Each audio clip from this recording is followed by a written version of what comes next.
Por el... Abuela Reyes. Muchísimas gracias por estar con nosotros esta noche. Bienvenidos. Buenas noches. Hoy estamos en un encuentro realmente entre amigos, entre colegas, entre personas que compartimos visiones, ideas, que tenemos encuentros y desencuentros, pero siempre nos encontramos en el mismo lugar, que es el lugar de la amistad. Hace unos meses, Dagoberto Tejeda publicó su libro Vudú y Religiosidad Popular Dominicana y Caribeña.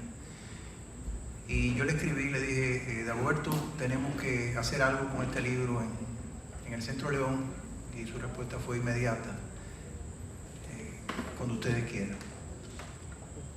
Como las cosas tienen su tiempo, han pasado 3, 4 meses quizás, y hoy nos encontramos aquí para conversar a propósito del libro, de este tema que tanto interés suscita entre nosotros, sobre todo entre diferentes sectores de la población dominicana, sectores profesionales, sectores que tienen incluso diferentes enfoques sobre el tema. Yo me siento un poco inseguro esta noche. Estaba recordando a un adolescente que cuando el Mundial de Fútbol lo escuché decir del futbolista argentino Messi. Dijo, Messi es un monstruo. Y yo le pregunté, ¿monstruo? ¿Qué cosa es? Que es feo, es mala persona. Y dice, no, que es un monstruo, es un futbolista extraordinario, es lo mejor del fútbol. Entonces yo esta noche estoy aquí con dos monstruos, y no por feo, aunque tal vez pudiera ser por feo también, pero en realidad porque son dos personalidades que han aportado muchísimo a la comprensión de la cultura dominicana y de la cultura popular dominicana. Por la formalidad de hacerlo, voy a presentarlo, aunque sé que no hace falta. Por un lado, tenemos al autor de este libro, Vudú y Religiosidad Popular Dominicana y Caribeña, que es Dagoberto Tejeda Ortiz, sociólogo de la Universidad de Brasil, miembro de la Academia de Ciencias de la República Dominicana, profesor de la UAS, no sé si director del Departamento de Sociología de la UAS actualmente, fue en algún momento. Es además reconocido como profesor meritísimo, director del Instituto de Folclore y presidente del Carnaval, y autor no de varias, sino de infinitas y valiosísimas obras sobre la cultura popular, la religiosidad popular, el folclore, el carnaval y otros temas. Y más allá está Carlos Andújar Bercinal, sociólogo, graduado en la Universidad de Francia, miembro de la Academia de Ciencias de la República Dominicana, Premio Nacional de Ensayo en el 2010. Actualmente trabaja en la preparación de su tesis doctoral con la Universidad de Jaime I en España, y igual que Dagoberto, tiene una obra muy copiosa sobre religiosidad popular, identidad y africanía. Y actualmente tenemos la suerte de contar con Carlos Andújar en nueva vez, porque no es la primera vez. Es como aquel título de aquella exposición que tuvimos, que se llamaba el Eterno Retorno. Y Carlos está actualmente como asesor de proyectos culturales del Centro León, y obviamente también mantiene sus labores como profesor de la UAS, de la cual es docente hace muchísimo tiempo. Antes de darle la palabra a Carlos y después a Dagoberto, yo quisiera, si me lo permiten, hacer alguna contextualización sobre el tema de la africanidad en el Caribe y detenerme un poquito, también si me lo permiten, en lo que yo he denominado el caso cubano, o el ejemplo de Cuba.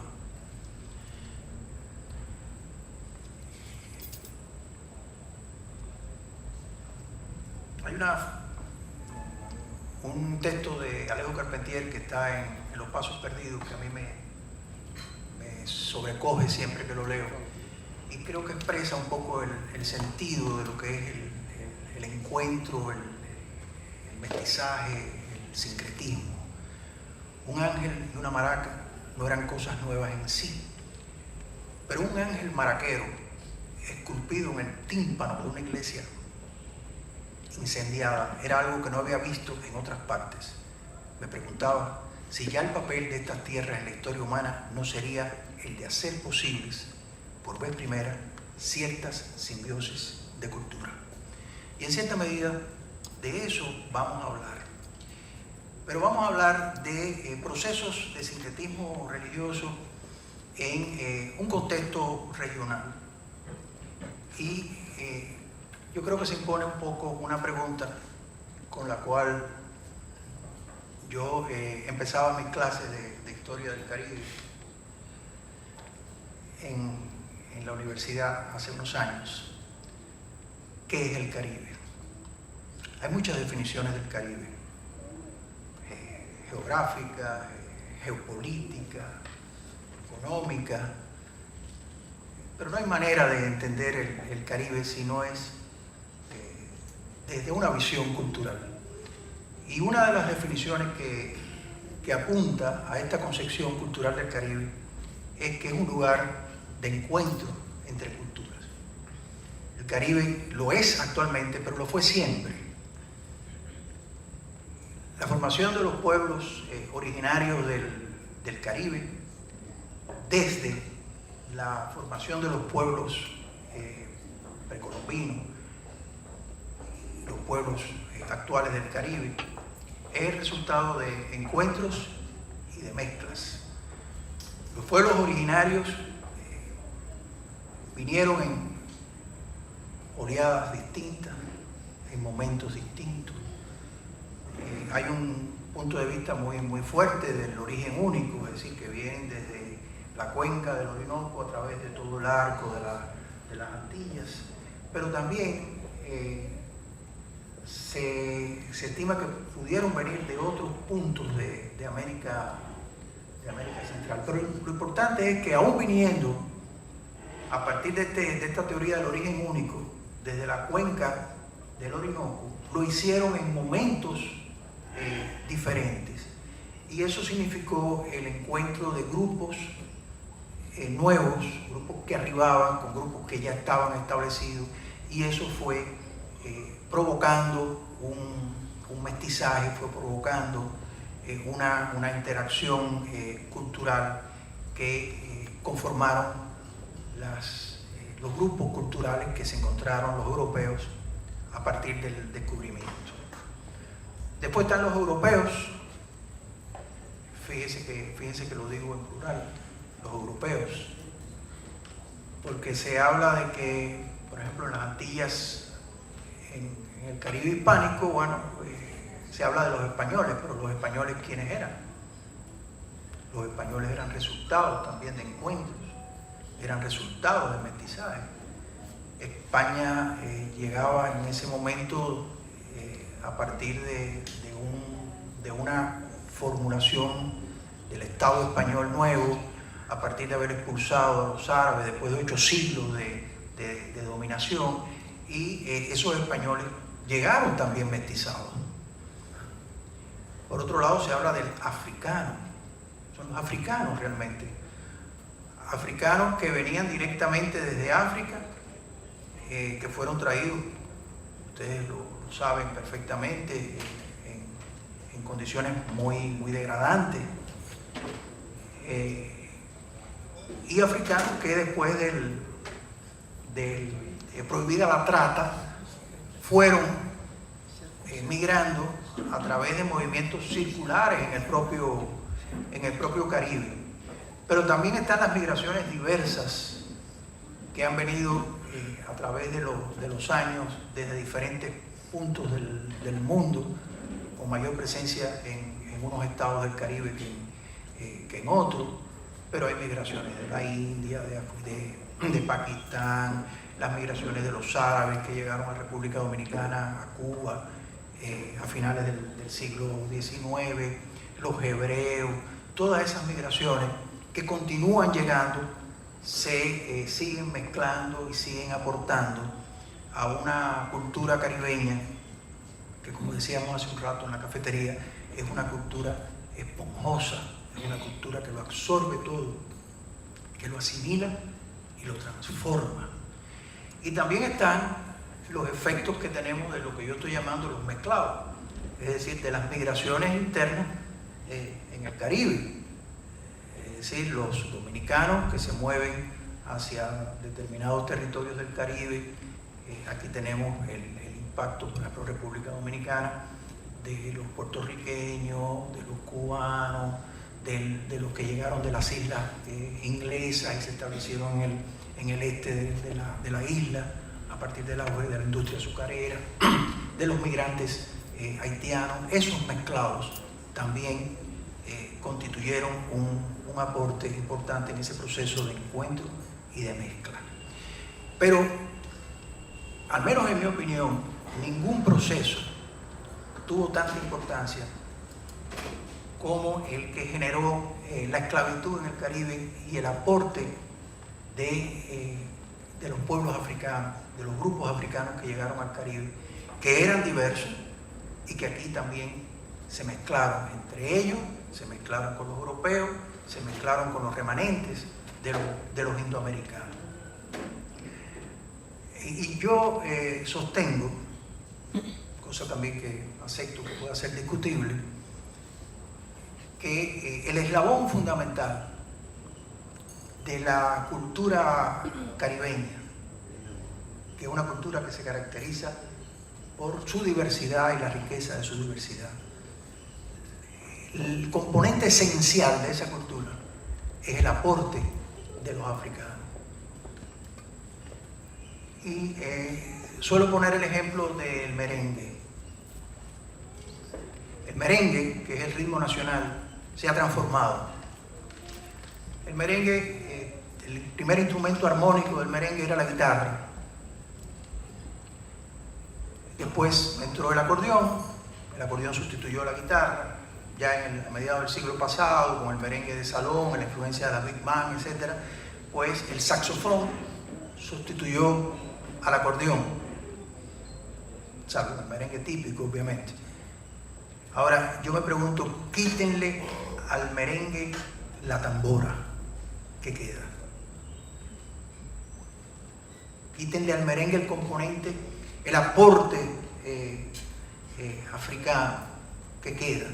Quítenle a la música cubana el batá, el chequeré, los instrumentos aportados por los africanos. ¿Y qué sería la música cubana? ¿Sería nada? ¿O sería muy poca cosa? ¿O sería otra cosa? Entonces, este aporte es para mí lo que le da la esencialidad a las culturas caribeñas.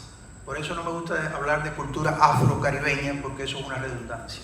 La cultura caribeña es una cultura afro. El impulso, la impronta de esta inmigración africana, tiene tres etapas.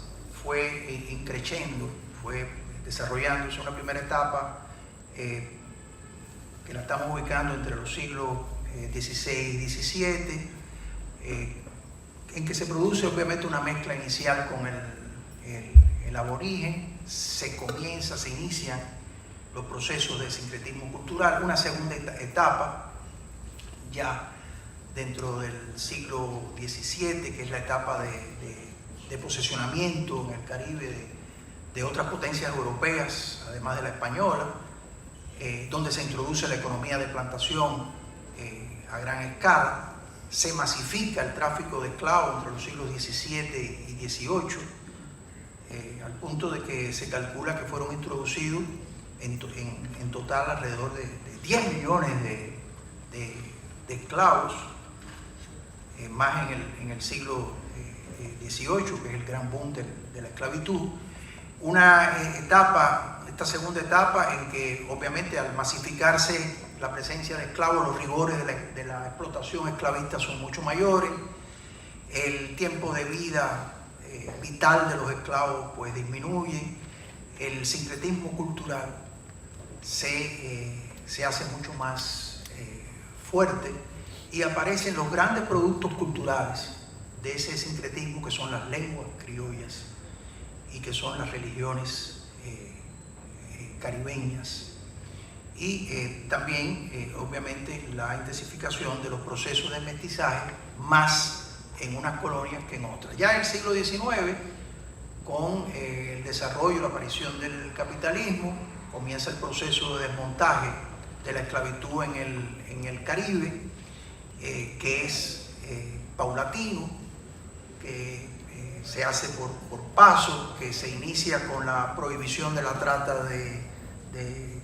esclavos, que eso provoca un mercado circular dentro del propio Caribe, y Cuba, que no había tenido realmente un sistema de plantación de azúcar significativo después de la revolución haitiana, pues alcanza su mayor desarrollo, no solo en la producción azucarera, sino también en la introducción de la esclavitud, y a partir de ahí, en el resto del Caribe, no en Cuba, que tiene una especificidad, se va a ir produciendo la evolución paulatina de la esclavitud.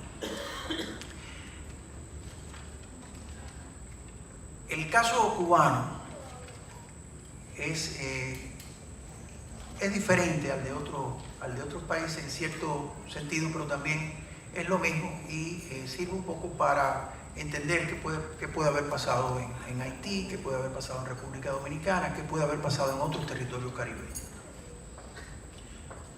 La esclavitud en Cuba duró alrededor de 376 años y se produjo una masiva importación de esclavos, sobre todo en el siglo XIX. Al igual que el europeo, el africano era portador de toda una diversidad cultural en múltiples procedencias. No tengo que decir que fueron arrancados, trasterrados, desde diferentes destinos africanos, Mauritania, Senegal, Guinea, Nigeria, Congo, Angola, para realizar los más diversos trabajos en las minas, en las plantaciones de azúcar, en las plantaciones de café, en fin, en toda la actividad económica de la colonia. Pero hay que decir que no hay un solo aspecto de la vida colonial en Cuba en que la mano, el sudor y la sangre del esclavo no haya estado presente. Se valora mucho la arquitectura colonial habanera, reconocida por la UNESCO como Patrimonio de la Humanidad, y sin embargo hay que decir que esa arquitectura fue construida piedra por piedra por esclavos negros. En el habla coloquial del cubano se aprecia el aporte africano, igual que en el dominicano, igual que en la del puertorriqueño, voces de origen bantú, yoruba, mandinga, se reconocen en la herencia de ese universo lingüístico. Son africanismos, voces tales como fufú, burundunga, guineo, guandul, quimbombo, monga, dengue, cheche, acere, monina, aché, bongo. y otras muchas voces que están activas en el habla popular del cubano. En la música no tengo que detenerme. La impronta africana en la música cubana es muy clara, está muy definida. Sin embargo, en el mundo espiritual del cubano, en su religiosidad, donde el aporte africano tiene una de sus mayores relevancias. Los sistemas religiosos africanos se fueron sincretizando con la religión católica, creando sistemas nacionales como la santería cubana, la regla conga, el ñañiguismo e incluso el vudú. La afirmación de que la religión católica es mayoritaria en Cuba pasa por alto el hecho de que la mayoría de los creyentes concilian en la práctica religiosa una doble adhesión, pero que sobre todo cualquier cubano, independiente de su raza, nivel de instrucción o condición social, es conocedor de las características básicas de la religión afrocubana, la practique o no la practique, incluso los ateos. Resulta interesante ver cómo, al producirse el sincretismo religioso en Cuba, los dioses africanos no perdieron su naturaleza original y se fueron identificando con los santos de la Iglesia Católica. De ahí, precisamente, el nombre de santería, dado a la unión de las dos religiones. Veamos algunos ejemplos. Babalú, dios de la viruela; el Eguá, que es San Pedro, dios del camino. Fíjense que San Pedro es el que tiene las llaves de la puerta del cielo. Changó, Santa Bárbara, diosa del rayo; Batalá, la Virgen de las Mercedes, diosa de la blancura; Yemayá, la Virgen de Regla, diosa del agua; Ogún, que es San Juan, el dios del hierro; Orumi, que es San Francisco, el dios de la adivinación; y sobre todo Ochum, la Virgen de la Caridad del Cobre, patrona católica de Cuba. Ochum, la diosa del oro; la Virgen de la Caridad del Cobre, la Virgen mulata. La religión yoruba tiene como fundamento la creencia de un ser supremo a través de los elementos de la naturaleza, con una serie de mandamientos, como toda religión, que deben cumplir los creyentes y los practicantes. Los mandamientos de esta religión son prácticamente coincidentes con los valores éticos promulgados por las principales religiones monoteístas. Por ejemplo, está no decir lo que no se sabe, evitar ritos que se desconocen, no llevar a las personas por vías falsas, ser humilde, mantener los instrumentos sagrados limpios y respetar a los más débiles y a las leyes morales. Evitar la traición a un amigo, respetar jerarquía a los mayores, no revelar los secretos, no pretender ser sabio cuando en realidad no lo eres. Estos ritos están controlados por sacerdotes masculinos, que se llaman babalao, que son consultados periódicamente para pedirle consejo ante determinadas situaciones de vida. Y algo que hay que decir interesante es que estas deidades de la santería no son dioses distantes, sino son dioses cercanos. Son dioses a los cuales no se le teme, son dioses a los cuales se le tiene confianza. Y es muy común ver a un creyente, a un practicante de la santería, pelear con uno de sus dioses. Yo recuerdo que mi bisabuela paterna, que era santera, le decía a la Virgen de la Caridad del Cobre, no la llamaba Ochum, la llamaba Cachita, como muchos cubanos. Y me cuentan que a mi bisabuela le gustaba jugar la lotería, o las bolitas, los juegos esos. Y cuando no lo ganaba, le peleaba muchísimo a Ochum o a la Virgen de la Caridad del Cobre, porque no hacía distinción en eso. y peleaba con ella y le reclamaba que no le había dado el número para ganarse. De manera que esta es una religión que está presente en Cuba de manera explícita, aún en etapas en que se impuso oficialmente el ateísmo.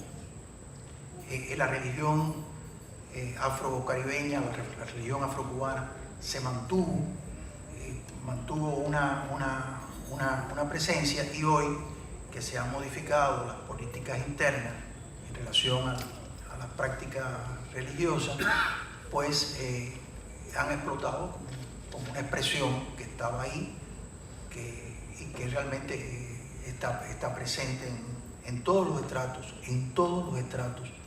de la sociedad cubana. Pero no solo la santería.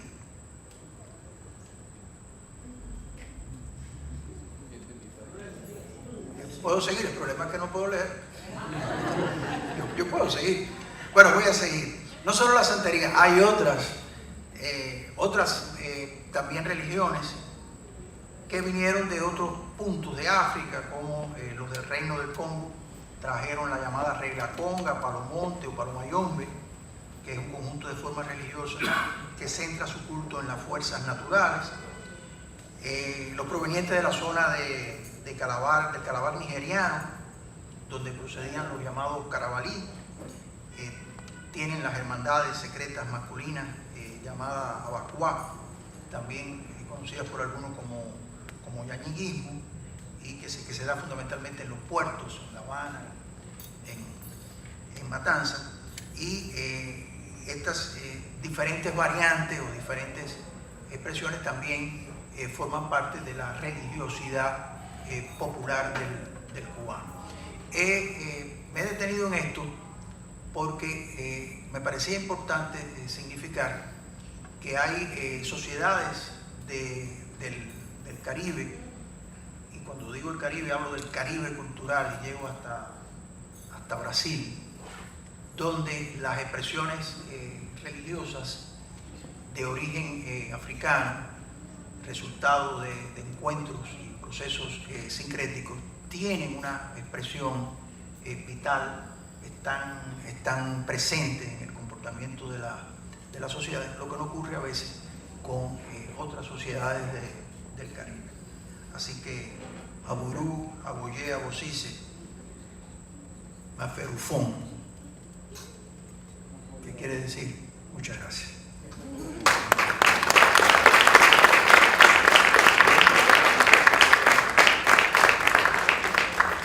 Entonces lo dejo con Carlos Andújar y después con Dagoberto Tejeda. Muchas gracias, Luis Felipe Rodríguez, por ese marco regional para abordar un tema que no es exclusivamente haitiano o dominicano, que es el tema de la espiritualidad del Caribe, que si dos grandes aportes hechos a África al mundo, y entre ese mundo al Caribe, ha sido la música y la religión. Y contextualizar la parte cubana, además de todo un contexto de la región caribeña, es importante para abordar una obra que no se quedó en la República Dominicana, que fue la obra de Dagoberto, que se llama El Vudú en Dominicana y en Haití.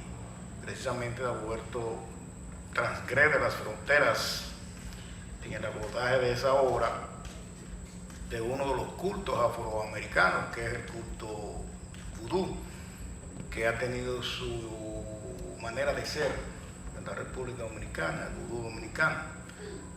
Como existen los cultos afrocubanos, como existe por igual el culto Xangó en Trinidad. Son de las pocas regiones del Caribe que tienen cultos específicos. Después otras regiones del Caribe, otros pueblos del Caribe reproducen algunas de esas manifestaciones. Pero los cultos así, más o menos definidos, está el vudú, están los cultos afrocubanos, mencionados ya por Luis Felipe, y el Shango, que es uno de los cultos que también es Orishá, que es de origen yoruba, se manifiesta en Trinidad y Tobago.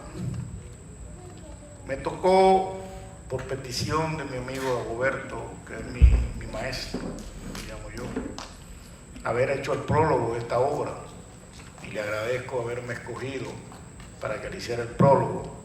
Por lo tanto, tengo una gran familiaridad con los contenidos de la obra. Y le llamo mi intervención 5 consideraciones generales sobre la obra El Vudú en Dominicana y en Haití.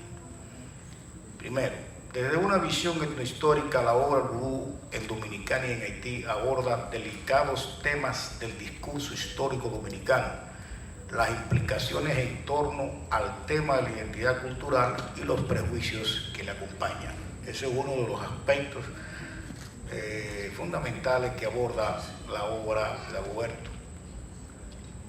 Una segunda consideración: la obra es una mirada al continente africano, desestructurando la errónea visión de que todo allá en África es una pieza perfecta de unicidades culturales, lingüísticas, sagradas y musicales, contribuyendo el autor al esclarecimiento de un tema complejo y que ha sido matizado por visiones sesgadas y simplistas del africano y su diversidad cultural, expresada también en lo sagrado, y que el vudú es péndulo para su abordaje y consideraciones esclarecedoras, como lo hace en su obra Dagoberto Tejeda.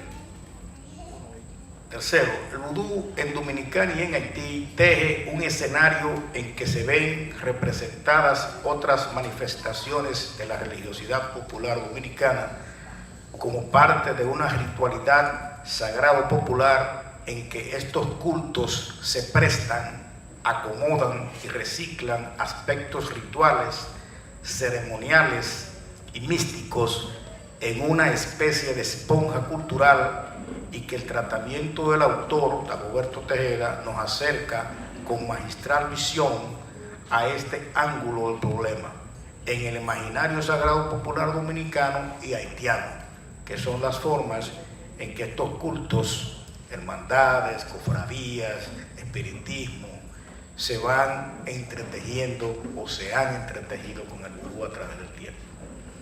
Cuarto, el tratamiento considerado de respeto y exaltación a su labor protagónica de los portadores hacen de esta obra y de su narrativa una obra con un sentido, además de académico, humano y de profunda reverencia a quienes con sus convicciones, asiduidad, fe y ferviente devoción hacen posible que se articule un calendario sagrado popular capaz de activar cada día del año con manifestaciones, o capaz de activarse cada día del año con manifestaciones, envuelto en una tradición convertida en obligatoriedad colectiva, un compromiso, una invocación, en fin, un acto contractual entre creyentes y divinidades, fe y devoción.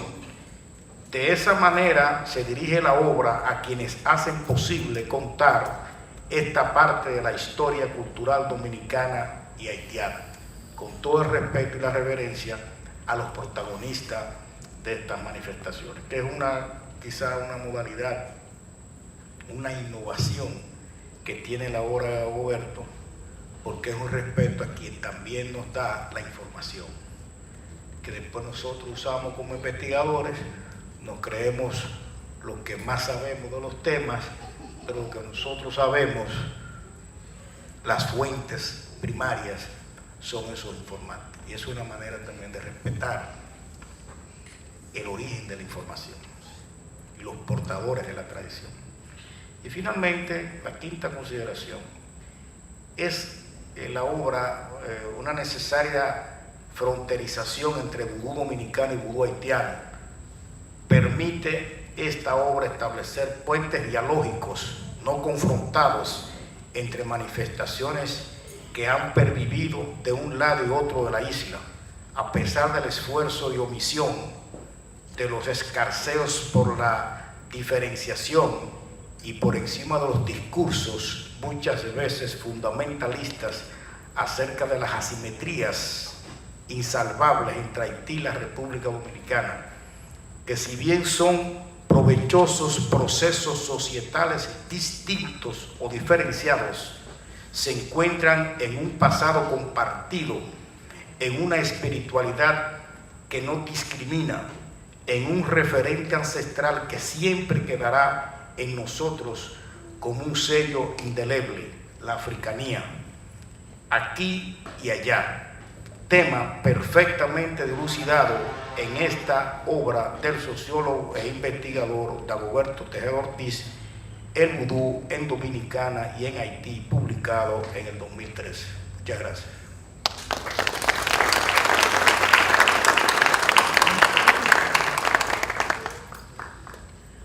Bueno, ahora le toca la palabra al protagonista de la noche.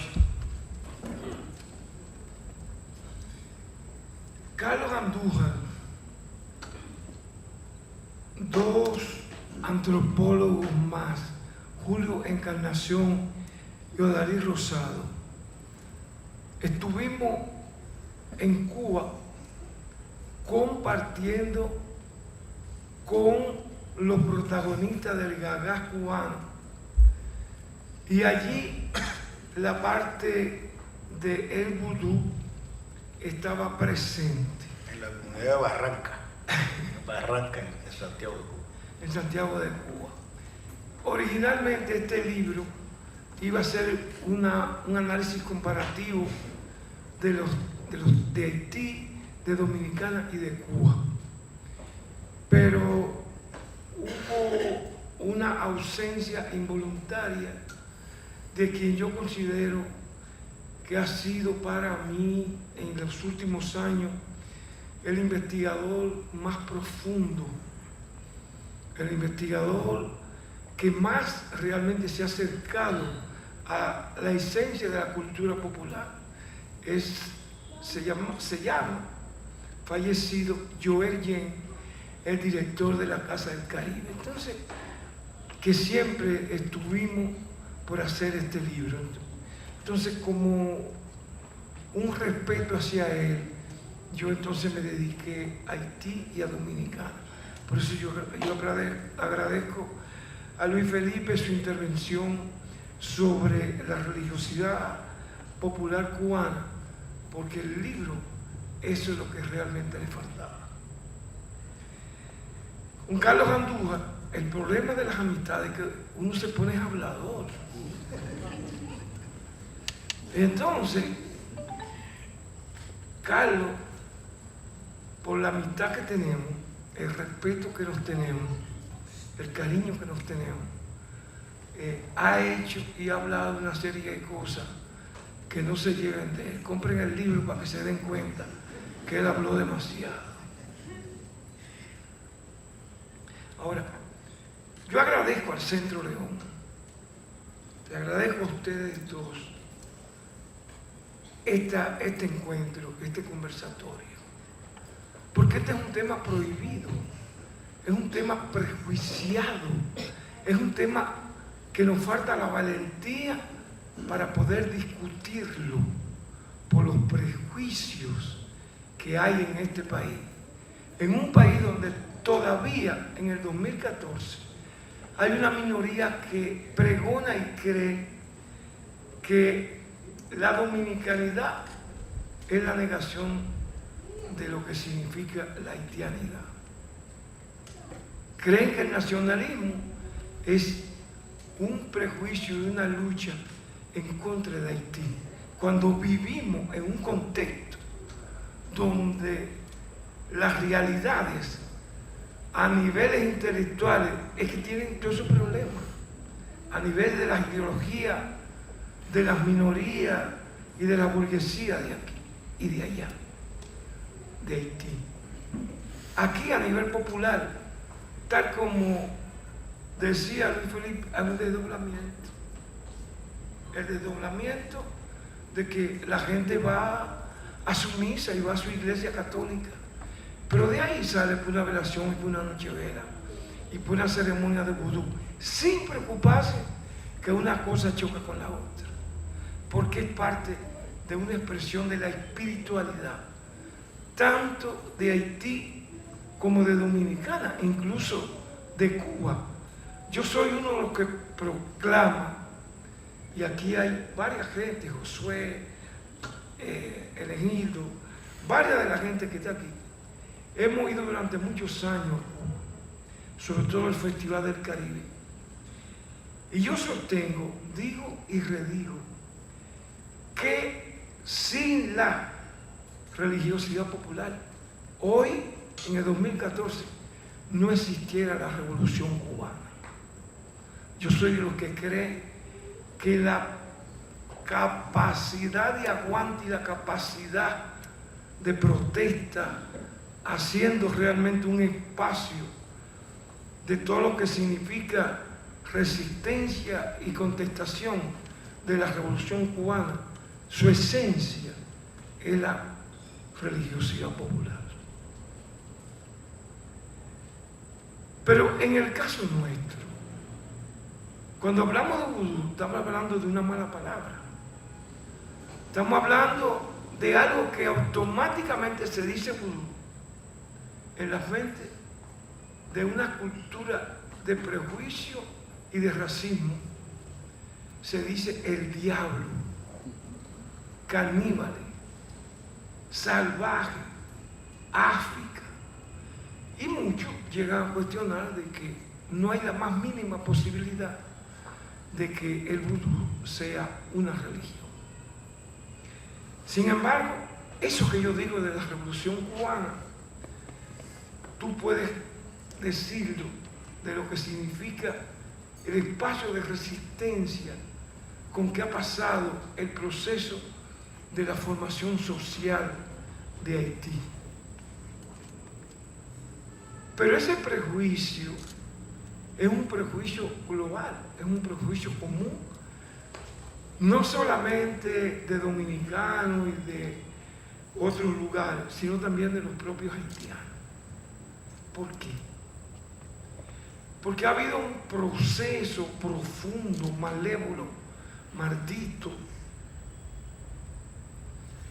de que un imperio como Francia jamás ha podido perdonar que grupos de negros que no sabían leer, atrasados, desarropados, pudieran realmente derrotar a un ejército militarmente 1000 veces más poderoso, más grande, mejor organizado, superior en términos numéricos de estrategia militar. Jamás Francia ha podido todavía perdonar lo que consideran una ignominia. Qué desgraciado, malagradecido, esos negros atrasados, descalzos, que nosotros los franceses estábamos sacando del salvajismo para convertirlos en seres humanos. Y por eso, desde el primer momento, cuando se produce la revolución más hermosa que ha ocurrido en el mundo, donde unos esclavos logran en una lucha desigual derrotar a un imperio y derrotar a un ejército militarmente superior. ¿Cuál fue el secreto? ¿Cómo es posible que todavía se mantenga todo ese prejuicio contra el vudú a pesar de las lesiones de la historia? Cuando el esclavo haitiano se va a las montañas y comienza una lucha guerrillera para romper la esclavitud y proclamar la independencia, hay una ceremonia histórica de Boy Caimán donde ellos juraron con sangre que sencillamente era una epopeya y un atrevimiento para vencer o morir. Y desarrollaron todos los tipos de estrategias de lucha contra el invasor francés. Pero ojo, la mayor parte de los jefes guerrilleros eran sacerdotes del vudú. La ceremonia de Boy-Kamán se hace en un contexto del vudú con esos sacerdotes de la religiosidad popular. Entonces, cuando yo hablo de la Revolución Hermosa, es porque la lucha fue en favor de la humanidad para poder borrarle la ignominia que países como España, Francia y demás potencias esclavistas lo que debían tener es un cipre en la boca. No tienen calidad moral para hablar de nada. Y menos en una Francia de la revolución a favor del pueblo contra esa burguesía francesa. Y menos donde se proclamaron los derechos humanos. Pero la revolución haitiana, cuando triunfa en 1804, fue decir, no, nunca más la gente civilizada, cristiana, se va a vanagloriar del esclavito. Nunca más. Fue la revolución de la humanización. Fue la primera independencia de América. Pero los franceses, heridos, avergonzados, y como siempre, característica de todos los imperios, rabiosos, prepotentes e engreídos, hicieron todo para destruir la revolución haitiana. Cuando comienza el proceso para Haití poder emerger con esa dimensión gloriosa, aparece entonces otros dueños del mundo. Así como los españoles dijeron a partir del Papa de que había una línea imaginaria que no podía ser tocada porque era de los españoles. Y lógicamente todo lo que estaba ahí era de los españoles. Tierra, gente, todo. Así mismo llegaron los norteamericanos y dijeron: América para los americanos, realmente para los norteamericanos, porque si hubiera sido para los americanos era una relación de igualdad. No, es para saqueo y explotación. Y en el 1915 decide el imperio norteamericano ocupar militarmente Haití. Y están 19 años saqueando, explotando. Entonces, es una falacia repetir, como repiten hoy minorías en este país, que Haití, el país más pobre de América, su pobreza realmente se debe a el vudú. No, se debe al saqueo de los imperios. Se debe a la acción también imperial, la acción de los gorilas militares que han asumido los controles a nivel de los gobiernos y del Estado haitiano, donde un golpe de Estado lo que significa es realmente pasar la pelota a otros de los jugadores que están en la cancha. Pero se debe también a una élite francesa, una burguesía haitiana que está de espalda a la revolución cimarrona, a la revolución haitiana, para estar de frente a Francia, porque creen todavía, aunque estén en Pétionville, que están viviendo en París. A eso es que se debe la pobreza hoy de Haití. Y si el pueblo haitiano ha podido realmente soportar esos saqueos, es por el vudú. Pero aquí hay unos grupos ultranacionalistas, todo el mundo lo conoce y sabe quiénes son, que no son nada originales. Ese odio, ese prejuicio, ese racismo contra Haití, hace muchos años que viene gestándose por los enemigos realmente de esta revolución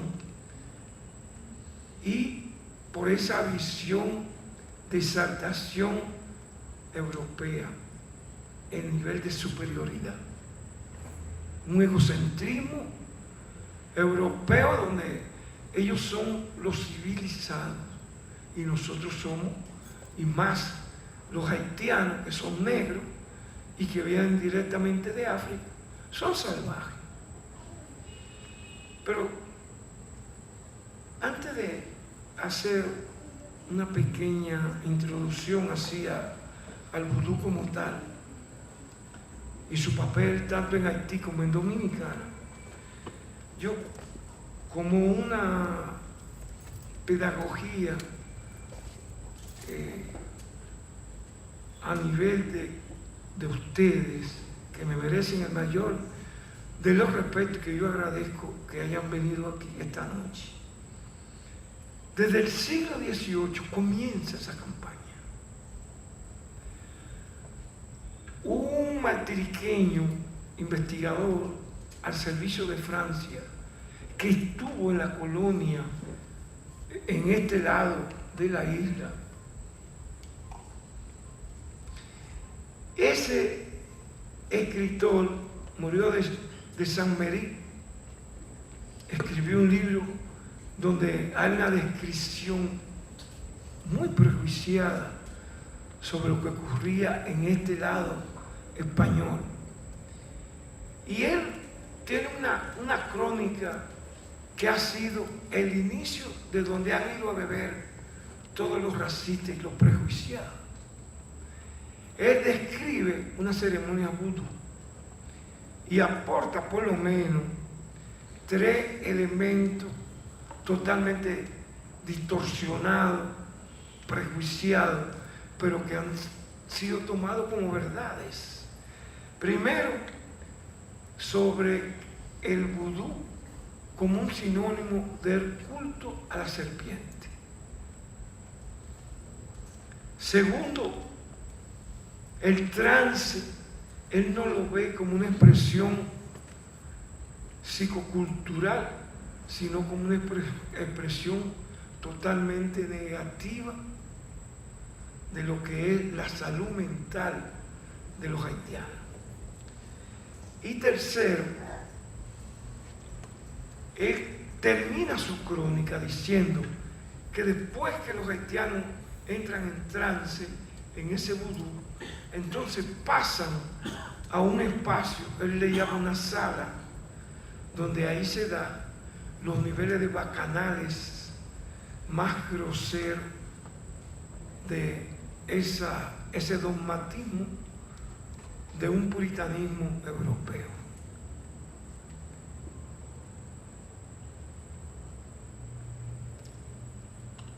Él asume una credibilidad porque él dice que lo vio y él dice que estuvo, no le contaron, no se lo imaginó, sino que él lo vio. Lo del rito a la serpiente en esa época era cierto, lo del trance está distorsionado y lo del bacanal, yo estoy seguro que él no entró a esa sala. Le preguntó a alguien y alguien para burlarse de él. Aquí Josué lo sabe. El que va aquí medio privón y se nota que y Carlos tiene mucha experiencia sobre eso, sabe que cuando le pregunta a cualquiera sobre cualquier ceremonia o ritual, la gente se burla. Se burla. Y entonces lo que le dijeron fue, no, hay lo que es un bacanal ahí. Todo el mundo va a hacer todo eso. Y él lo creyó. Ese prejuicio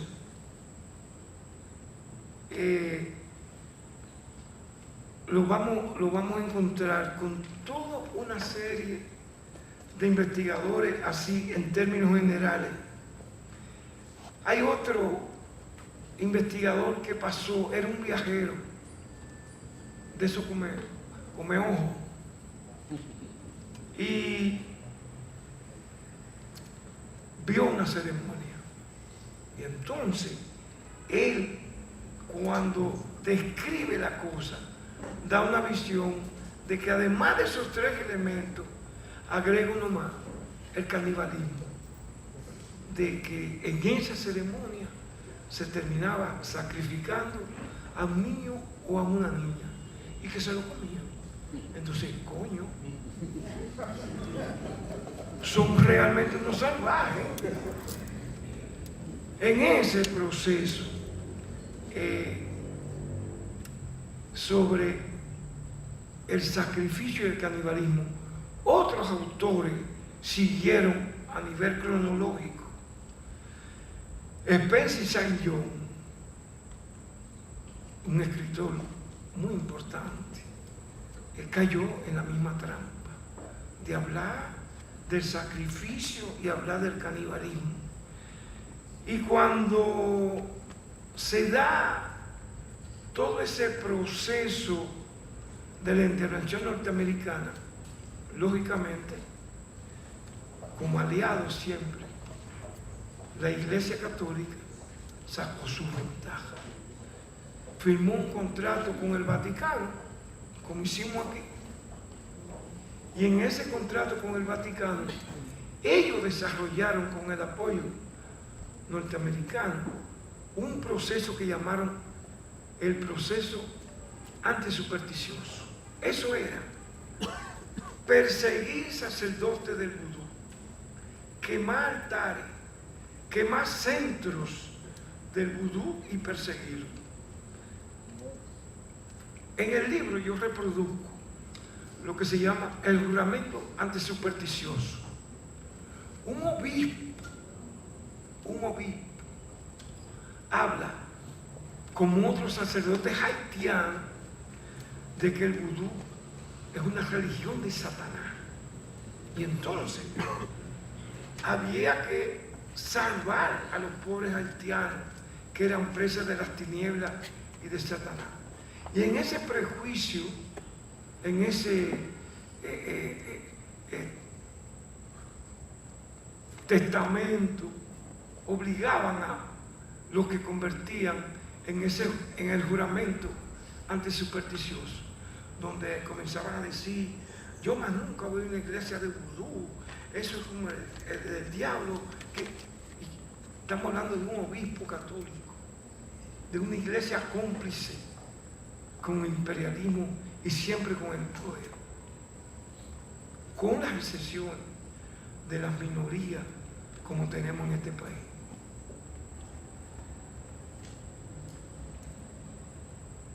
Hay un escritor norteamericano que vino al país, estuvo aquí. Sea Bru estuvo aquí y cuando fue a Haití escribió un libro que se llama La Isla Mágica. En el país hicieron una edición, yo lo tengo, Carlos lo tiene, lo tenemos los investigadores que más embromamos con eso. Pero esa isla, ese libro se convirtió en un bestseller. Miles y miles de ejemplares fueron reproducidos y vendidos y regalados porque es un libro maldito, donde él incluso plantea no solamente que vio, sino que fue iniciado dentro de la religión del vudú. Y lógicamente adquirió una credibilidad. Es más una novela que un libro de investigación, pero una novela de mentiras. Pero tuvo un efecto demoledor para afianzar esa visión de atraso, esa visión sobre esa realidad. En el país, ese libro circuló. Y un maestro de La Vega, que lo nombraron maestro en la frontera, de vez en cuando pasaba hacia Haití. Estamos hablando de Santiago Peña Holguín, que publica el primer libro en contra del vudú. Y él ahí describe todo lo que él vio en Haití y todo lo que presenció en la frontera. Después vino otro que incluso escribió un libro en el 40, hubo una segunda edición en el 60 y una tercera edición en el 72, donde fue el más creído de todos porque era dominicano. Estamos hablando de Manuel Tomás Rodríguez. Escribió El Vudú o una crónica del diablo. Y ahí él describe una cantidad de cosas que él vio, de cómo se sacrificaban a los niños, cómo se comían a las personas en las aldeas, y sobre todo de que él fue un iniciado. Y él relata toda esa iniciación. Entonces, aquí le creía a todo el mundo. Hay un abogado, Cruz, M.R. Cruz, donde fue un abogado que participó en varias de las llevadas por ceremonias vudú y por juzgar haitianos. Y él tiene un libro, todavía se consigue, donde las descripciones son también novelescas, prejuiciadas y racistas. Y escribió, el libro se llama Crímenes de la Brujería. Ahí hay dos que él describe, que yo no sé hasta dónde es verdad, que uno de los hermanos de Trujillo estaba en su finca, borracho, había unos haitianos, y él fue a consultar a un sacerdote que había ahí, de un gang, y entonces le preguntó: ¿qué tú me ves en términos de futuro? Y dice: oh, presidente, al otro día Trujillo mandó a quemar toda esa vaina. Y él describe algo que sí fue real, que fue el asalto a Royal Bank Canadá de Santiago, donde fue hecho en base a los elementos del vudú de ese momento. Así, hay toda una cantidad de prejuiciados que yo, por ejemplo, en el libro voy recogiendo, y que todos esos prejuicios se resumen en dos poetas. Félix María del Monte tiene un pedacito que yo se lo daré porque es tan bonito para esa minoría nacional, ultranacionalista aquí, que dice: con ese no hay compasión, o sea, con el haitiano, ni se debe transigir bajo pena de infringir nuestra santa religión. ¿Quién tiene lazo de unión con esos diablos sañudos que beben sangre y desnudo, en parto con Belcebú, bailan su horrible vudú y comen muchachos crudos? Eso circulaba como un aporte a la literatura dominicana Un amigo de ese joven que está sentado ahí, el Egildo,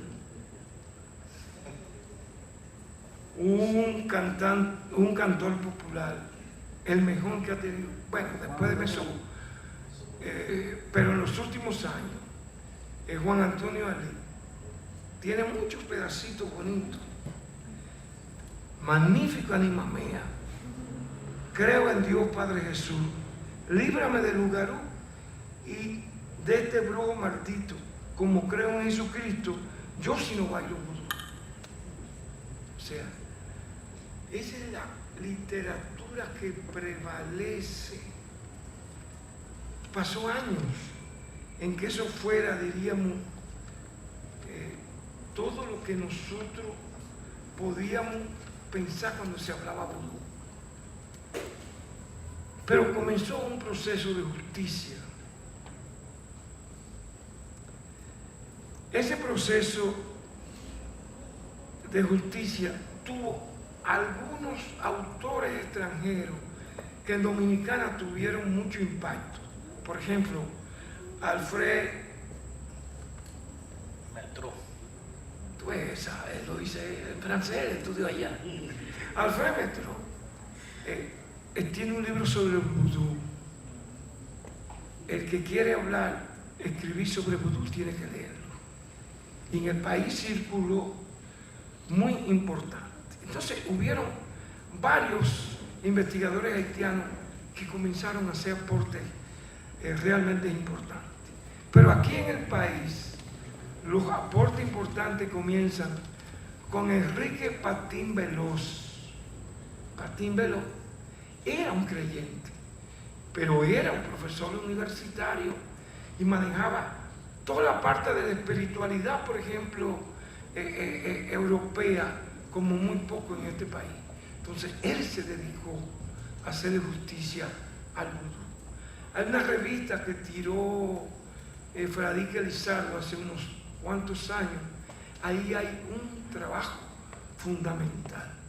Había otro profesor, un músico extraordinario, Manuel Minino, que también escribió una serie de trabajos haciéndole justicia al vudú.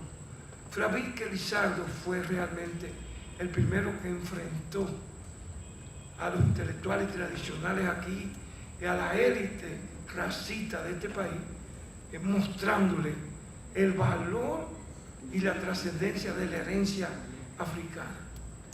Una norteamericana que terminó siendo dominicana, nuestra maestra, yo aprendí con ella, se llamaba June Rosenberg. Escribió un libro sobre el Gagá, que va a salir una segunda edición, ella por nosotros. Y June Rosenberg, en ese libro del vudú, el primero que se escribió en el país y el mejor que se ha escrito hasta ahora, hace y llama no solamente a un Gagá dominicano, sino también a un vudú dominicano. Hay un aporte de un español aplatanado, ya dominicanizado, es un dominicano, el que más aporte, el investigador que más aporte ha hecho realmente a todo ese proceso afrodominicano y ese proceso de la esclavitud, que se llama Carlos Esteban Davis. Tiene un libro sobre el vudú. Carlos Andújar ha hecho unos aportes en varios de sus libros sobre el vudú, asumiendo la actitud realmente coherente sobre el vudú como identidad nacional. Porque ese trabajo de Carlos no es porque esté aquí en el centro, León, que hay una serie de documentos de lo más importante del país, no es solo por eso, es porque Carlos y yo, él me ha invitado a esa actividad, ha ido al terreno, ha compartido la experiencia en un trabajo de campo. está Geo Ripley, que también ha hecho trabajo importante. Y uno de los libros realmente obligatorios para el que quiera enterarse sobre el vudú es Martha Ellen Davis, El vudú o la otra ciencia. Fíjense que solo el título implica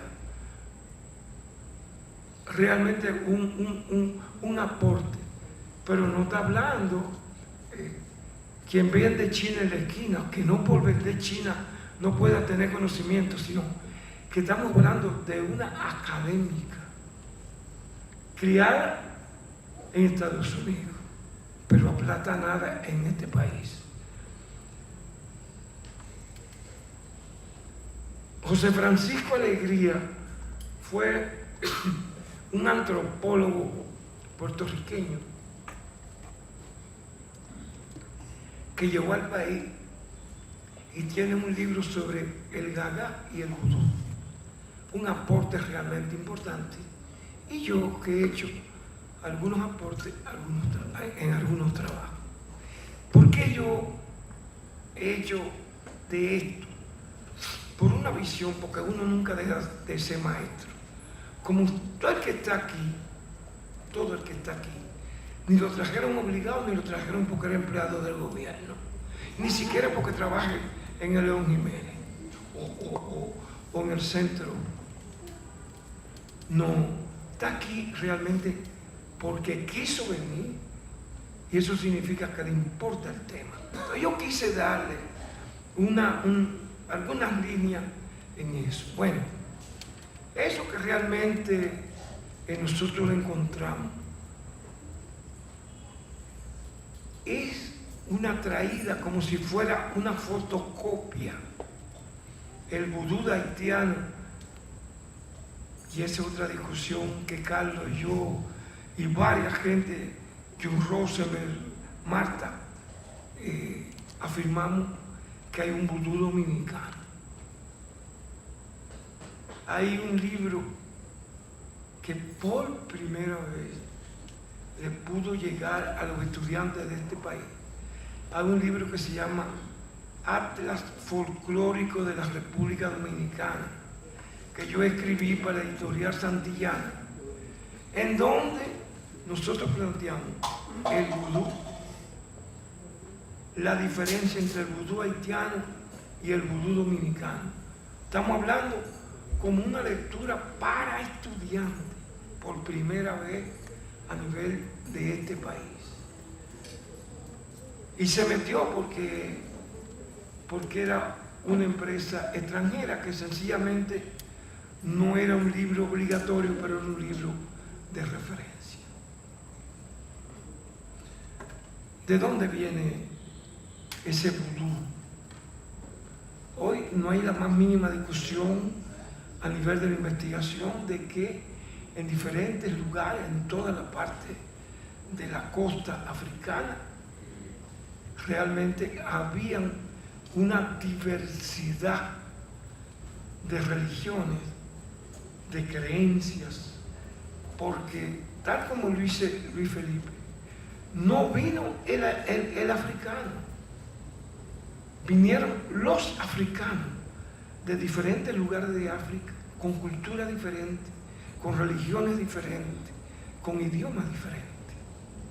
Entonces, ahí habían expresiones de un vudú, una manifestación de una de las deidades y de las creencias que yo no voy a entrar en los detalles para no alargar la exposición. Esos africanos Para que compren el libro. que está aquí en el Centro León, uno de los aportes realmente es que cuando esos africanos son arrancados de su tierra y traídos, porque no vinieron en American Airlines, nada de eso.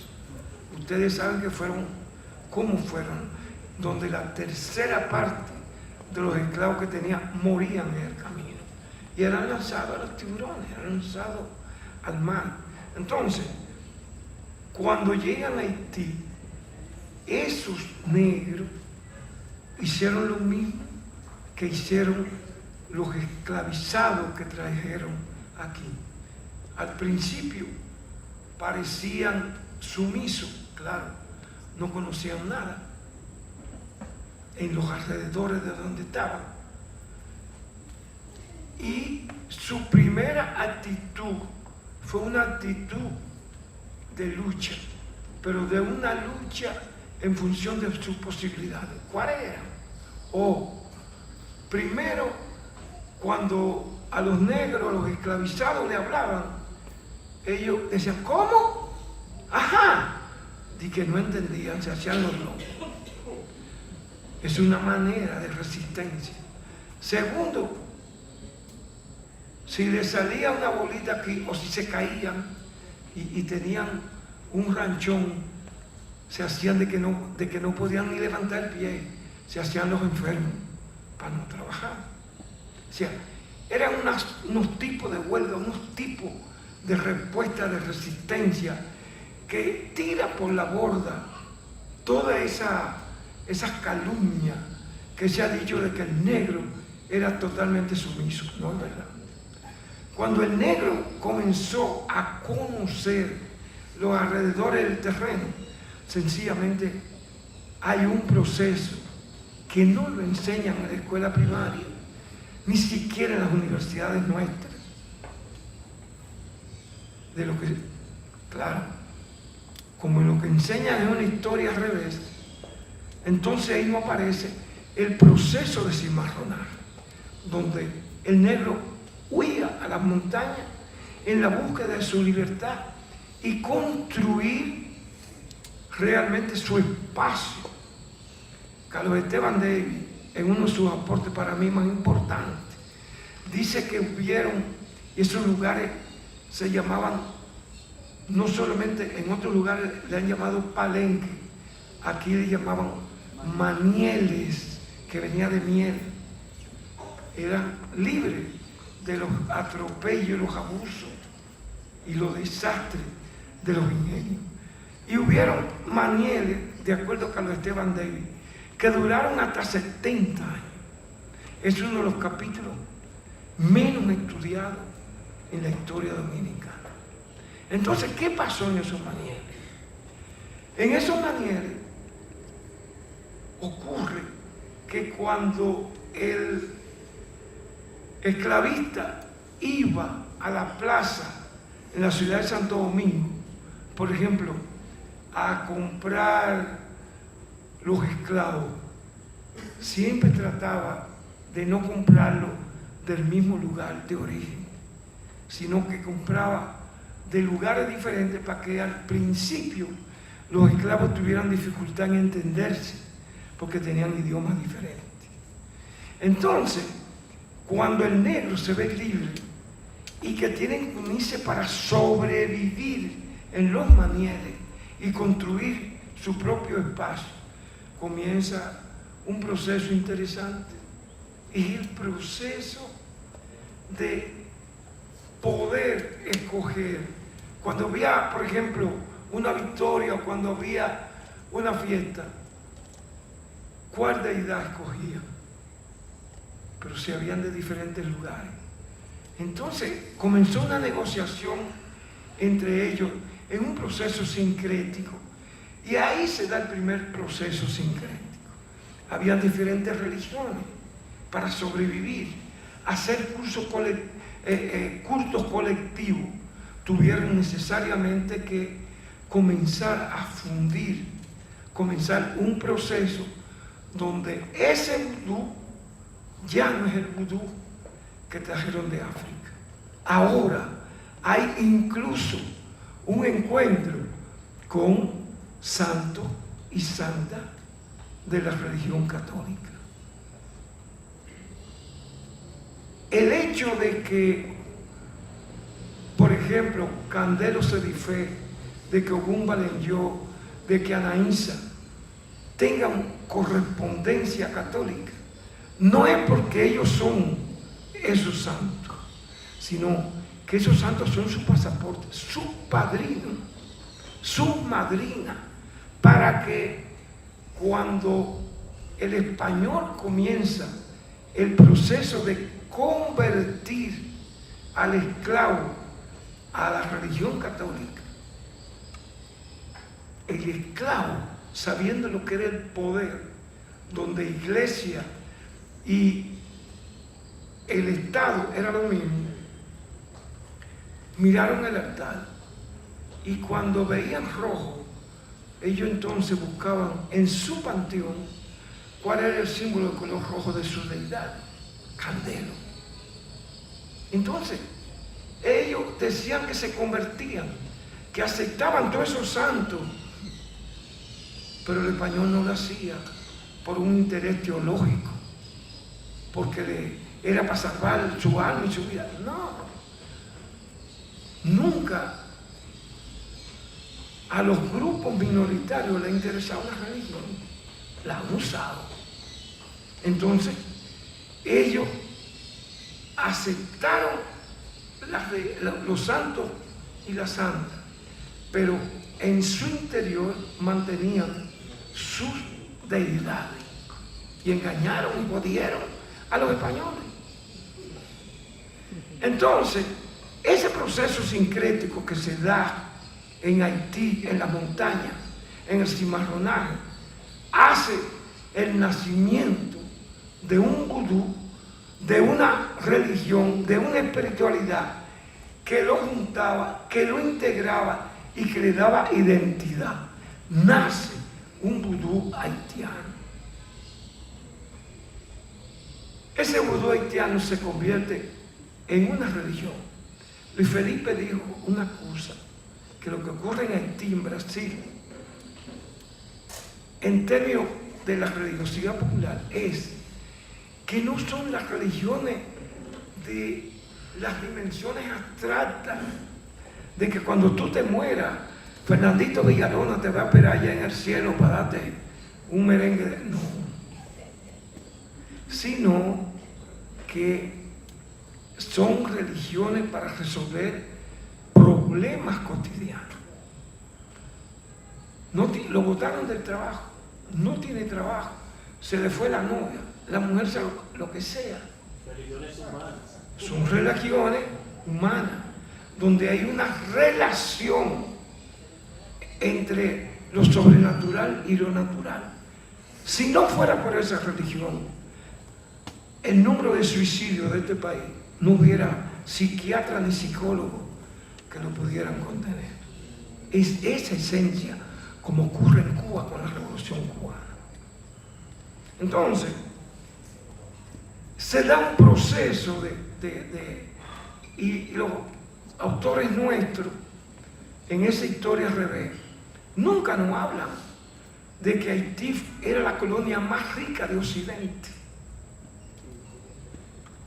y que todavía se discute la ocupación haitiana en términos de el deseo de muchos dominicanos de no pertenecer a una España que abandonó, donde hubieron siglos de miseria prácticamente de este lado, sino acercarse a quien era realmente la colonia más rica y que ahora tenía su independencia. Entonces, la ocupación haitiana de 22 años aquí es una etapa siniestramente maldecida, pero nunca estudiada. Y entonces, ¿qué va a ocurrir en ese proceso? En un proceso de ocupación haitiana, donde algunos historiadores dominicanos se han atrevido a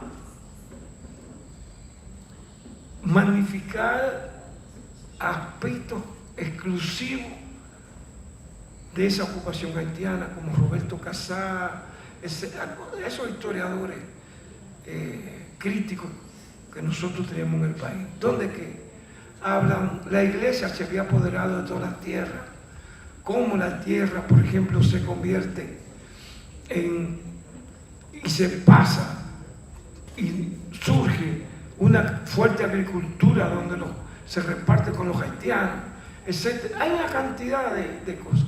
Pero a nivel espiritual, aquí no se ha investigado nada. Señores, en una ocupación haitiana, donde no hay la represión a las manifestaciones espirituales, tiene que haber un desarrollo de esa religiosidad popular y del vudú. Claro, hay una discusión sobre si el vudú, nosotros, porque vinieron aquí primero esclavos, los esclavos que se fueron de aquí para Haití llevaron el vudú. Hay otros que plantean que en el paso que dieron estos negros que portaban el vudú en Haití, lo trajeron aquí. O sea, eso todavía estamos en discusión nosotros.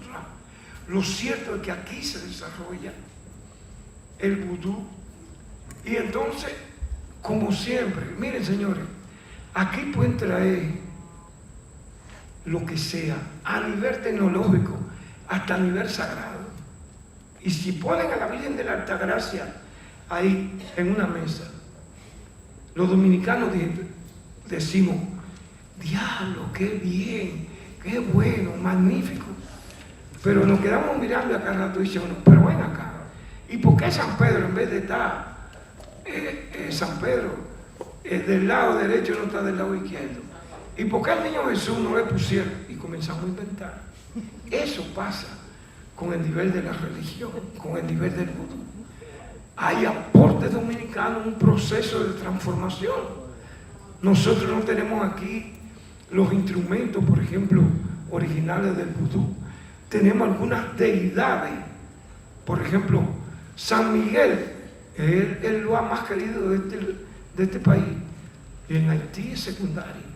Tenemos una cantidad, en Haití, por ejemplo, para ser sacerdote de vudú, hay una jerarquía, hay una ceremonia, hay un proceso de formación. Aquí no. Aquí un ayudante llega donde hay unas que yo le llamo servidora de misterio, una curandera del vudú, y se pone de ayudante y termina siendo, sin pasar examen, sin ir a la universidad, sin nada.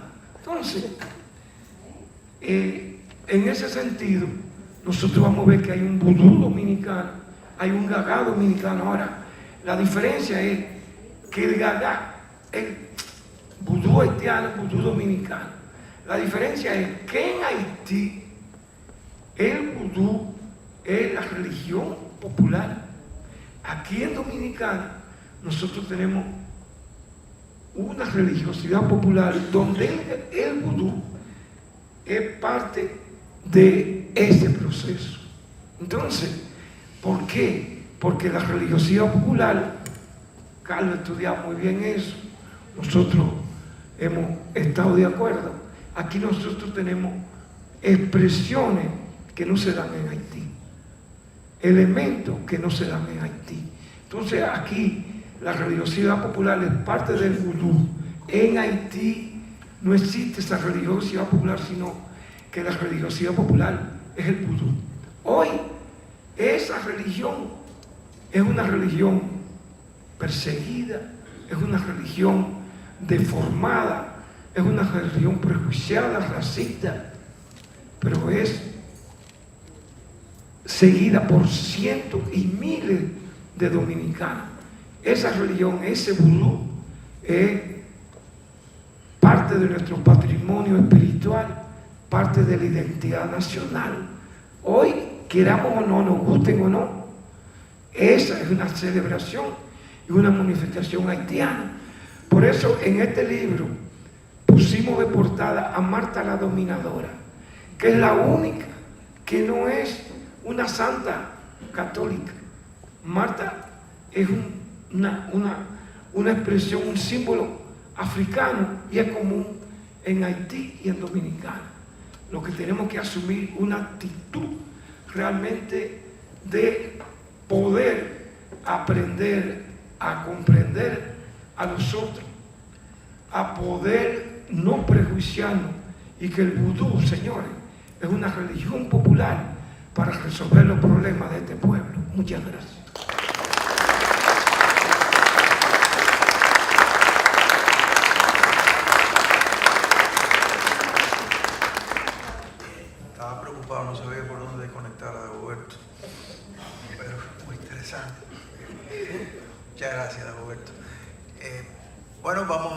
este espacio para ahora conversar un poquito. Tengo 3 manos levantadas. Allá primero, allá el joven. Hay 5 manos. Ok, gracias. 5 manos. 5 manos, bueno, vi 3 aquí en esta línea. Yo espero que la pregunta sea para Andújar y para el Felipe. ¿Te identificas, por favor? Y luego haces la intervención. Buenas noches a todos. Mario Villasenín. La pregunta a quien pueda contestarme, bueno, prefiero en orden prioritario de Alberto. Claro. Quiero una súper rápida comparación entre el rito taíno, la caoba, por ejemplo, y el rito vudú. Estuve investigando y se parece bastante. Mira, para fines de grabación, pues se está grabando y es toda la mediateca, es bueno, por favor, que nos digas quién eres. Lo dijo, no lo escuché. Perdón. Bueno, mira, aunque algunos investigadores haitianos dicen que el vudú tiene elementos taínos, nosotros aquí no hemos encontrado y están completamente, históricamente, antropológicamente separados sin una relación. El vudú que nosotros tenemos es un vudú, fíjate bien, diferente, y una diferencia con Haití es que nosotros tenemos una división india, donde los caciques indígenas y varias cacicas forman parte de los misterios del vudú dominicano. Pero a nivel ceremonial yo pienso que no hay posibilidad de relación entre uno y otro. Quiero completar la aclaración, quizás. El rito de la cojoba, que es al que tú haces referencia, eso es parte del rito de la cojoba. Primero, es un culto masculino. El vudú no es un culto masculino, es mixto. Y segundo, la comunicación con las deidades en el rito de la cojoba es a través del alucinógeno, mientras que en el vudú es a través de la posesión ritual, que son 2 elementos fundamentales y estructurales del culto. Por lo tanto, hay diferencias bastante demarcadas. Lo que sí se produce, lo que dice Roberto, en la memoria social del pueblo dominicano queda esos elementos animistas de la religión aborigen que se insertaron luego en el vudú dominicano. No existe la división india y vudú haitiano. No. Es una particularidad del vudú dominicano, pero es parte de la memoria social, que va arrastrando cosas, porque la cultura es un sedimento, una sedimentación. La cultura no omite, la cultura subsume. Eso es lo que se llama la sedimentación de la cultura. Nosotros tenemos muchísimas cosas que tienen 5 siglos, e incluso cosas que tienen más siglos, por ejemplo, la lectura de la baraja y de la tazón viene de España. ¿Cuántos siglos tiene eso? Nosotros no sabemos, y todavía la estamos haciendo. Acá. Y sin embargo, el san es una herencia africana. Josué Gómez.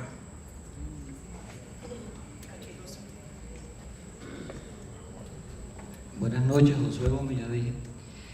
Felicitar a Dago, que siempre no. Y la conferencia, que si uno dejó de oír la radio y oye un chino a Dago, somos menos racistas.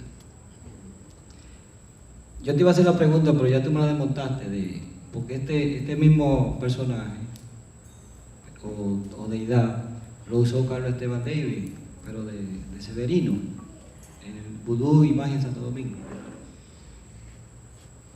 Una cuestión importante es la desaparición o el exterminio de la cultura que Alejo Carpentier y el uruguayo Roa Basto trata muy bien.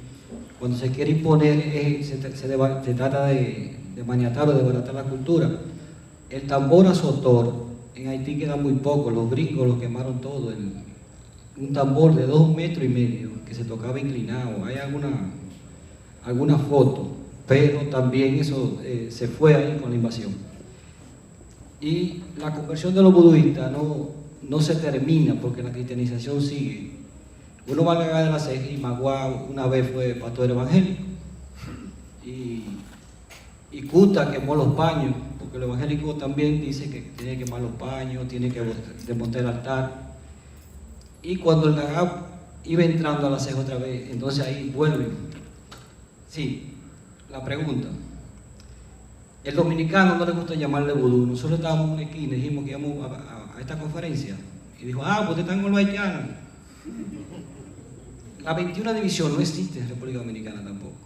Como 21 división. Si uno le pregunta a cualquier servidor del ministerio que se la describa la 21 división, como la tienen los haitianos, y no la puede describir. Pone santo como jefe de división, que son parte de una misma división. Y los haitianos tienen algunos indios, el Simbidró, el indio del agua, Simbidró, y hay otro que es el único indio que puede jugar con candela. Hay un canto que habla sobre eso.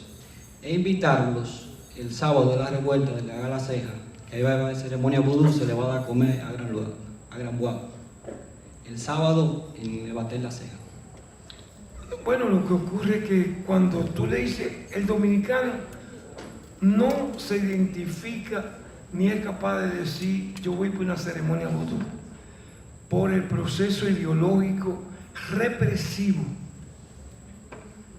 Te puede decir más fácil, voy por un maní, voy por una velación, voy por una noche vela, y no que va ni habla del vudú. Estoy totalmente de acuerdo contigo. Él mencionó un personaje, ¿cómo que se llama? El del batey. No, Magua. Magua, hay en la Romana, en un batey había un Gaga, y entonces ahí Magua era el jefe del Gaga. Un día Magua aparece tirando todas las vainas para afuera porque se convirtió a evangélico. Y el evangélico le prohibió, porque eso era cosa del diablo. Magua tuvo mucho tiempo así, y el Gaga llorando porque era un jefe carismático. Y un día él volvió otra vez como que estaba durmiendo, y despertó y dijo, ven acá, yo me estoy volviendo loco. Y volvió otra vez a integrarse al Gaga. Enegildo Peña. Enegildo Peña. Me siento orgulloso de haber venido, de sacarme de mi retiro en mi casa, porque ustedes dos son dos investigadores que hablan de la cultura negada. Y yo viendo todos estos acontecimientos que están pasando ahora, me doy cuenta cómo la religión católica le ha matado la fe a esos creyentes, porque eso es lo que están haciendo. Entonces, con relación a Tejeda, que escribió la historia de Santo Domingo en Cuba, incluso en su retiro, después de hacer la profesión de abogado, un santiaguero, era lógico que escribiera un poema de esa naturaleza, porque él se creía más español que santiaguero, o que dominicano, o que cubano. Incluso fue el ideólogo del Faro a Colón, concretado luego por otro santiaguero que fue Balaguer. Es decir, que las cosas no se dan al azar, sino que son producto de eso. Hay otra cosa, es que hay un poeta santiaguero que escribió un poema que se llama La Mulata. Se inicia, yo estoy haciendo una investigación, llevo 300 páginas sobre la historia de la literatura de Santiago, es la primera vez que se va a escribir. Y veo en ese caso también que, independientemente de que en ese poema se pueda ver cierta vertiente racista hacia el negro, es un aporte, porque se atrevió a iniciar la poesía negra en la República Dominicana. Primero que Tomás Hernández Franco, primero que Manuel del Cabral, eso está ahí en la historia. Y lo segundo, me resulta interesante, no sé, hay un libro de nuestra amiga Pura Emeterio, que se ha atrevido a hacer un estudio comparativo entre la literatura dominicana y la literatura haitiana. yo creo que de inicio eso es un aporte, porque nadie ha querido ver la literatura haitiana, incluso desconocemos. Yo recuerdo una vez que se trajo un candidato al premio Nobel que escribió una novela famosísima haitiana, y no queremos ver eso. Es decir, conocer la literatura de cualquier país, hasta la norteamericana se conoce, y no conocemos la literatura haitiana. Entonces yo creo que esa es una autocrítica a los lectores dominicanos y sobre todo a los intelectuales que siempre quieren negar la raza originaria. Gracias, Enegildo. Bueno, yo sé que hay muchas inquietudes, muchas preguntas. Nosotros preferimos dejar los temas abiertos y dejar la insatisfacción que produce el seguir pensando, el seguir cuestionando, de manera que vamos a cerrar nuestra actividad esta noche. Como siempre hacemos un comercial, y lo hacemos desde la época en que estaba en el Centro León Camilo Venegas, que hoy está por aquí con nosotros, y es recordando o anunciando las actividades que siguen a continuación. Quiero sencillamente puntualizar alguna de ellas. Ustedes pueden disponer del programa del mes aquí en la cafetería y allá afuera también en el vestíbulo, pero decirles que el domingo 21 tenemos una de las excursiones que estamos haciendo, un programa de turismo cultural y ecológico de Grigui a Dudú, un recorrido por la costa norte.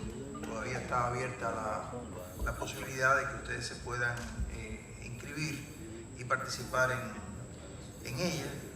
El día 23 en Santo Domingo, pero es una actividad muy importante, estaremos lanzando o abriendo la convocatoria al Congreso Música, Identidad, Cultura en el Caribe, en su 6ª versión, que este año estará dedicada a la trova y a sus expresiones diferentes en el contexto del Caribe.